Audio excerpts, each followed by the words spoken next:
जय माता दी मित्रों, आपके और आपके परिवार पर माता रानी की कृपा सदैव बनी रहे। हिंदू धर्म में सभी नदियों को पूजनीय और पवित्र माना गया है, लेकिन गंगा नदी का विशेष स्थान है।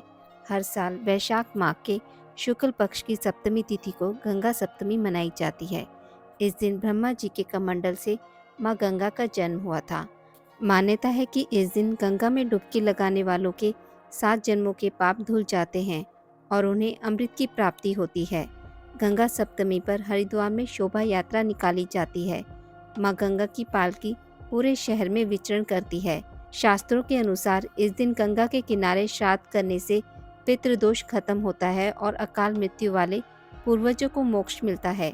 पौराणिक मान्यताओं के अनुसार गंगा सप्तमी के दिन माँ गंगा ने अपने जल से भगवान विष्णु की चरण वंदना कर उनके लोक में स्थान पाया था। यही वजह है कि जो इस दिन गंगा में आस्था की डुबकी लगाता है, उसे अच्छी सेहत के साथ हर कार्य में सफलता का वरदान मिलता है। कहते हैं जिनके दाम्पत्य जीवन में मनमुटाव चल रहा हो, उन्हें इस दिन पूर्वजों के निमित्त तर्पण करना चाहिए। इससे न सिर्फ वैवाहिक जीवन सुखद बनता है, बल्कि संतान सुख भी प्राप्त होता है। इस दिन पूजा विधि: गंगा सप्तमी के दिन सुबह जल्दी उठकर स्नान आदि करने के बाद हाथ में जल चावल लेकर व्रत पूजा का संकल्प लें। घर में किसी साफ स्थान पर एक पाटे के ऊपर लाल कपड़ा बिछाकर देवी गंगा की तस्वीर या प्रतिमा स्थापित करें। अगर तस्वीर या प्रतिमा ना हो तो एक कलश में गंगा जल लेकर इसे भी पूजा स्थान पर स्थापित कर सकते हैं। देवी के चित्र पर कुमकुम से तिलक लगाएं, फूलों की माला पहनाएं, शुद्ध घी का दीपक लगाएं और हाथ जोड़कर प्रणाम करें। इसके बाद अबीर, गुलाल, चावल, फूल, हल्दी, मेहंदी आदि चीज़ें एक एक करके देवी गंगा के चित्र पर चढ़ाते रहें।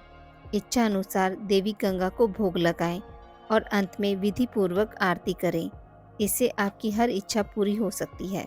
साल 2024 में गंगा सप्तमी 14 मई दिन मंगलवार को मनाई जाएगी। सप्तमी तिथि प्रारंभ होगी 14 मई की सुबह 2:50 पर। सप्तमी तिथि समाप्त होगी 15 मई को सुबह 4:19 पर। उदय तिथि के अनुसार 14 मई दिन मंगलवार को गंगा सप्तमी का पर्व मनाया जाएगा। गंगा सप्तमी की व्रत कथा: पौराणिक कथा के अनुसार भगीरथ नामक एक पराक्रमी राजा हुआ करता था। भगीरथ के 64,000 पूर्वज महर्षि कपिल के क्रोध की ज्वाला में जलकर भस्म हो गए थे और उन्हें कभी मुक्ति नहीं मिल पाई। उनके पूर्वजों को गंगा जल से ही मुक्ति मिल सकती थी, जिसके लिए देवी गंगा को धरती पर लाना जरूरी था। देवी गंगा को पृथ्वी पर लाने के लिए भगीरथ ने कठोर तपस्या की, जिसे देखकर माँ गंगा प्रसन्न हुई और उनसे वरदान मांगने के लिए कहा। राजा ने माँ से धरती पर आने का आग्रह किया, जिससे उनके पूर्वजों की आत्मा को शांति मिल पाए।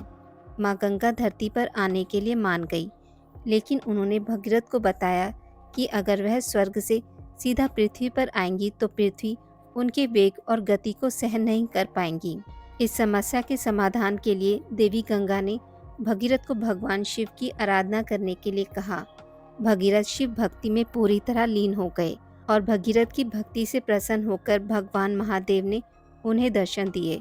जब भगवान महादेव ने उन्हें वरदान मांगने के लिए कहा तो उन्होंने अपनी समस्या के बारे में बताया। भगीरथ की समस्या सुनकर महादेव ने इसका समाधान निकाला और गंगा जी को अपनी जटाओं में कैद कर लिया।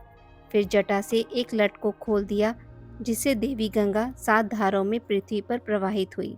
इस प्रकार भगीरथ माँ गंगा को धरती पर लाने में और अपने पूर्वजों को मुक्ति दिलाने में सफल रहे। आज की इस वीडियो में बस इतना ही।